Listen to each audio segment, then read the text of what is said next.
Stories of a lost medieval metropolis have been told here for centuries. That's a very small piece of medieval cooking pot. Amateur archaeologist Stuart Wilson was so convinced the tales were true, he spent $40,000 on a cow field to prove his theory right. Pieces of 13th century pottery dug up by moles first revealed something significant was buried here. We're not the first mammals to be digging here, and moles are extremely useful because, of course, moles can't dig through solid stone walls.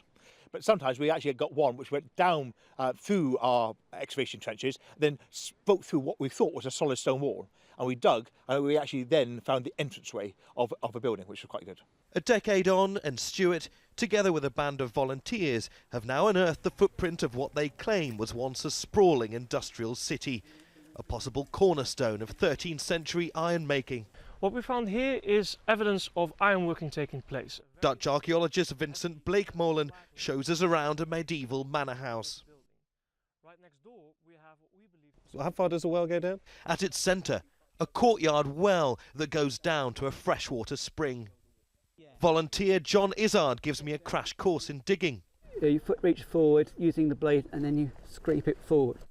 Coins and pottery have been found scattered all over this once bustling settlement. Well, John, I'm feeling pretty lucky. I think we should continue. Okay. Sadly, this isn't something I unearthed. It takes much more digging to find things like this water jug. This excavation continues to capture the imagination of everybody involved.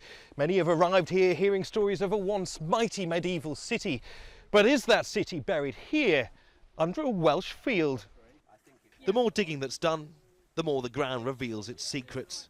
A sudden change in soil colours, a moment of great excitement for those who know what they're looking for. That is exciting. It does mean that we're on the right track. So, excellent. We're in the medieval layer. Evidence suggests that Trellech may have had around 1,200 houses, making it once a quarter the size of London and one of the most significant cities in Europe. Not bad for a field bought on a hunch. And if the gamble hadn't paid off, well, Stuart did have a plan B. Well, things have gone wrong. I mean, at the end of the day, my mum said it was a good place to have a picnic. Luckily, Stuart's discovery now promises to be a lifetime's work. Neave, Al Jazeera, the lost city of Trellech.